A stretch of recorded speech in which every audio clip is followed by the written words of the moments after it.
네, 오늘은 이 지방에 대해서 이거에 대해서 말씀드릴 텐데, 정말 우리가 죽을 때까지 빼야 된다고 하는 이 살이 왜 그런 문제가 될까? 대사증후군이라고 하거든요. 그러니까 대사증후군이라고 하면 몸에 대사가 안 되는 거예요. 지방 대사도 안 되고, 그러니까 칼로리를 태워서 쓸 수가 없는 몸이 되는 거죠. 그래서 여기 보면 음식을 섭취했어요. 우리가 먹는 음식을 섭취해서 영양분은 혈액을 통해 필요한 조직으로 이동하게 되고, 에너지를 사용하고 남은 것은 지방으로 저장하게 된다. 그리고 에너지가 부족하면 저장한 지방을 분해해서 다시 에너지를 사용하게 되고, 이 대사 과정에서 문제가 생긴 것이 바로 대사증후군인데요. 우리는 지방으로 저장은 참 잘해요. 근데 계속 넣어주니까 에너지가 부족할 일이 없죠. 그러니까 분해돼서 사용이 안 되는 거예요. 그러니까 대사가 안 되면서 증후군이 되고 쌓여버리는 거죠. 그래서 어떻게 돼요? 복부 비만으로 이루어져요. 내가 지금 그 검지랑 엄지를 가지고 내 배를 딱 잡았는데 찝히잖아요. 그러면 이미 대사 증후군이에요. 나는 대사가 안 되고 있는 거예요. 내 지방에 있는 걸 연소시키지 못한다는 거죠. 이거는 정말 극과 극인데요. 같은 체중에 같은 체지방을 갖고 있는 이 서양인과 동양인을 비교했어요. 다 똑같은데 배 나온 거 보세요. 서양인은 배가 조금 균형적으로 쭉 나오긴 했는데 덜 나왔고요. 동양인은 올챙이처럼 쭉 나왔어요. 그래서 같은 키와 같은 몸무게, 똑같은 이 체형을 가진 사람인데 복부 비만이 동양인이, 한국인이 더 월등하다는 거. 네, 이 연구 결과가 나왔고요. 체질량 지수가 같아도 이제 내장 지방 비율이 훨씬 높은 게 바로 한국인의 복부 비만. 서양인이랑 똑같이 먹고 있잖아요. 우리가 고기도 매일 먹고 하는데 중요한 건 복부 비만이 더욱더 잘 되고 우리 내장 지방이 더 잘 쌓이는 게 바로 한국인들이다. 그거를 꼭 기억하고 내가 먹는 음식을 가리셔야 합니다. 모든 거는 어디서부터 시작한대요? 복부 비만에서부터 시작해요. 내장 지방이 쌓이면 중성 지방은 올라가고 또 좋은 HDL 콜레스테롤 떨어져요. 그러니까 점점 몸이 쇠약해지죠. 그럼 HDL 콜레스테롤은 뭐냐면 청소하는 애예요. 이러한 껴있는 혈관에 껴있는 지방을 청소하는 애인데 LDL 콜레스테롤이 높고 내장 지방과 중성 지방이 많아지면서 혈관 찌꺼기도 점점 많이 껴요. 근데 문제가 뭐예요? HDL 콜레스테롤이 적어져요. 청소하는 애들이 적어져요. 그러면 어떻게 되냐면 점점 혈관이 지방으로 덮이게 되죠. 그러면 청소가 힘들기 때문에 대사증후군의 위험률이 높아지는 거예요. 그리고 이 의사분이 하시는 말씀이 혈관약 이런 약은 있지만 HDL을 올리는 약은 없다고 합니다. 그러니까 우리가 먹는 식습관, 생활습관, 운동으로서 HDL을 올릴 수밖에 없어요. 그래서 선라이드 음식은 또 HDL 콜레스테롤을 올려주는 이 좋은 음식이잖아요. 그러니까 음식으로서 올릴 수 있다는 거죠. 약은 없다고 합니다. 네. 많은 분들이 나 이명 있어, 귀가 문제 있어. 그러면 어떻게 돼요? 이비인후과 가죠. 그 이비인후과 가서 귀를 치료받아요. 근데 실제로 처음부터 문제가 오기 시작하는 거는 대사증후군부터 와요. 그래서 혈액순환 장애가 오기 시작하면서 달팽이관 여기 있죠. 귀 안에 손상이 있고 청신경 염증이 발생하게 된대요. 그러면서 여기 이 귀에 보면 혈관의 단면 보시면 혈관이 좁아지면서 여기 그 우리 고속도로에서 차 막히는 것처럼 도로에 차 막히는 것처럼 얘네들이 움직이지 못해요. 그러니까 세포가 성장할 수 없고 점점 쇠퇴하면서 청력 저하를 일으키는 거예요. 그래서 청력 저하 과정을 보는데 혈압이 높을 때래요. 순환이 잘 안 되고 혈압이 높고 또 지방이 많고 대사증후군 환자.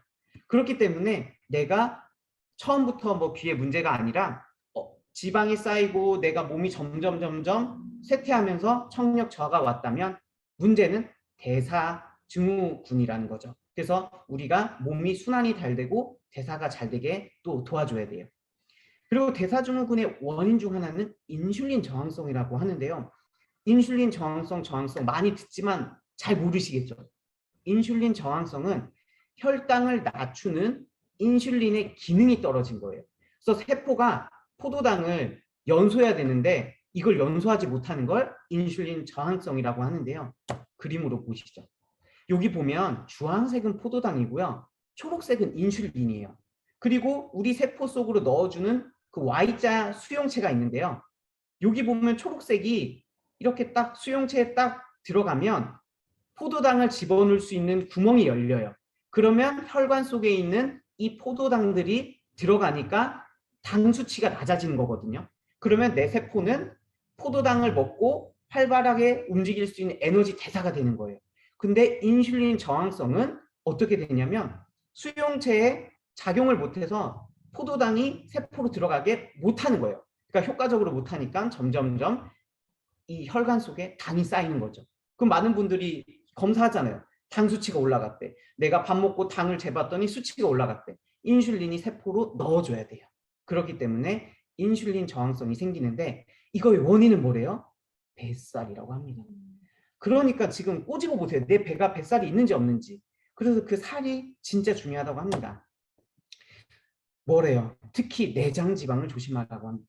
여기 보면 배가 피하 지방이 겉에 있죠. 그리고 복강이 있고 그다음에 안쪽에 내장 지방이 있어요. 이 내장 지방인데 혈액 속으로 이제 내보내는 혈당을 높이는 역할을 하거든요. 여기 보면 명의 스페셜에 나온 건데 피하 지방이 파란색 부분이고 내장 지방은 초록색이에요. 근데 실제로 내장들보다 피하 지방과 내장 지방 양이 너무 많죠. 그래서 오른쪽 사진을 보면 제일 오른쪽 사진은 정상인, 일반인 사람이에요. 초록 색깔이 거의 없죠. 내장 지방이 없는 거예요. 그러니까 장기들이 각종 장기들이 세포도 크고 원활하게 움직일 수가 있는데 복부 비만인 환자들을 보면 초록색이 범위가 점점 늘죠. 그 장기마다 지방이 끼기 시작하는 거예요.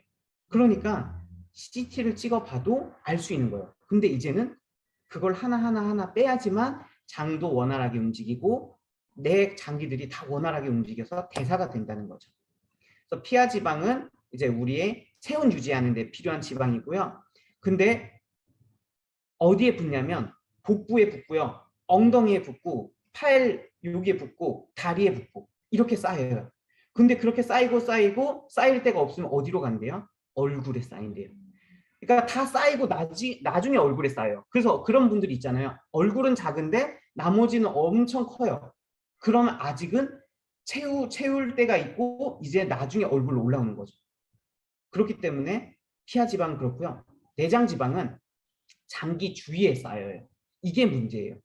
장기 형태를 보호해주고 이렇게 유지해주는 역할을 하는 앤데 점점 많이 먹으니까 쌓여서 못 움직이게 이렇게 꾹꾹꾹꾹 이렇게 장기들을 뭉치게 만드는 거죠. 그러면 내장 지방에서 분비되는 게 뭐래요? 염증 물질이래요. 이 염증 물질이 대사증후군, 고지혈증, 인슐린 저항성 이러한 질환들을 만들게 되는 거죠. 그러니까 내가 내장 지방, 그래서 어떤 분들이 그래요. 내장 지방 너무 빼면 안 좋대.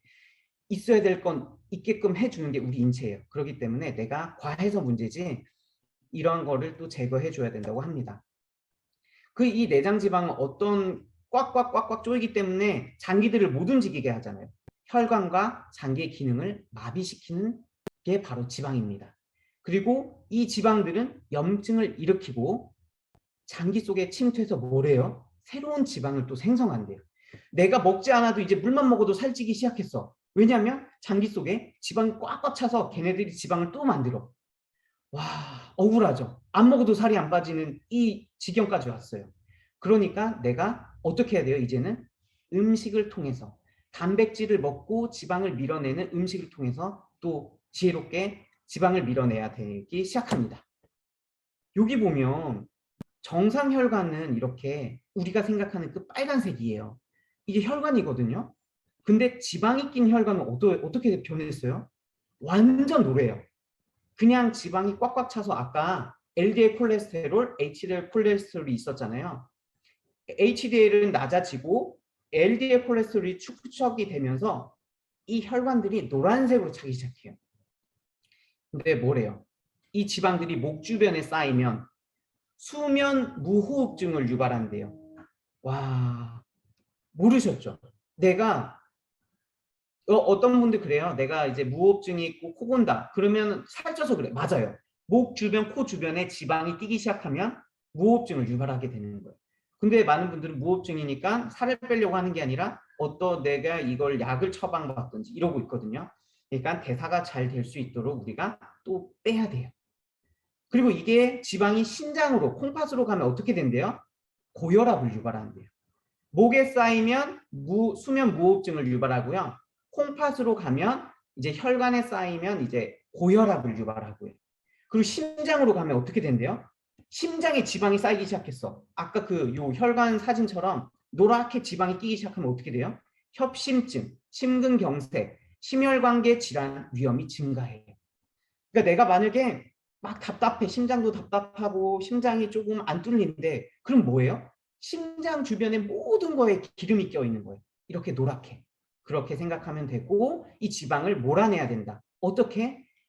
이따 또 알려드릴게요. 항상 우리가 지혜롭게 뭐 선트린 플러스 포춘을 이용해서 항상 몰아내잖아요. 이 지방을 깰 수 있는 음식이 필요한 거예요. 이 의사분은 뭐래요? 집에 안에 책장이 있대요. 아마 다 공감하실 거예요. 책장 다 있으시죠? 책장이 있는데 이 책장이 꽉 찼어요. 근데 책을 또 사고 싶어서 또 샀어. 근데 책장이 꽉 찼는데 어떻게 해요? 일단 쌓아놓죠. 여기저기 집 곳곳에 책을 쌓아놔요. 그런데 이게 바로 우리 몸속이라는 거죠. 지방이 들어갈 데가 없는데 또 먹어서 지방을 쌓아놓기 시작해요. 각 장기들에. 그러니까 우리도 옷장 속에 옷이 꽉 차면 옷을 널져버려 이렇게 놔두잖아요. 아니면 옷장을 또 새롭게 사든지 책장이 꽉 차면 책장을 하나 더 사잖아요. 우리 몸이 똑같아요. 지방이 쌓일 데가 없으면 운동을 해서 근육량을 펌핑시켜서 또 연소되게 만들게 되는 거죠. 똑같은 원리라고 생각을 합니다. 그래서 그런 것처럼 우리 몸에서도 그때 쌓인 잉여 열량을 피하 지방이 아닌 어디에 쌓는데요? 내장 지방의 형태로 축적을 하게 된다고 합니다. 네, 빵, 탄산음료 여기 보면 너무 맛있죠. 근데 이거는 혈당을 측정하면 바로 올라가요. 우리 많은 분들이 요즘은 집에 혈당 측정기가 있거든요. 밥을 먹고 쟀어요. 바로 확 올라가요. 그런데 내가 이제 식습관을 좀 바꿔봐야겠어. 올해부터는. 그러면 과일을 먹고 통곡물을 먹고 야채를 먹었더니 측정을 하면 어떻게 돼요? 혈당계가 낮게 나와요. 복합탄수화물 먹냐 단당류를 먹느냐 그 차이거든요. 그래서 이렇게 우리가 음식을 안 먹는 게 아니라 음식을 바꿔서 먹기 시작해야 돼요.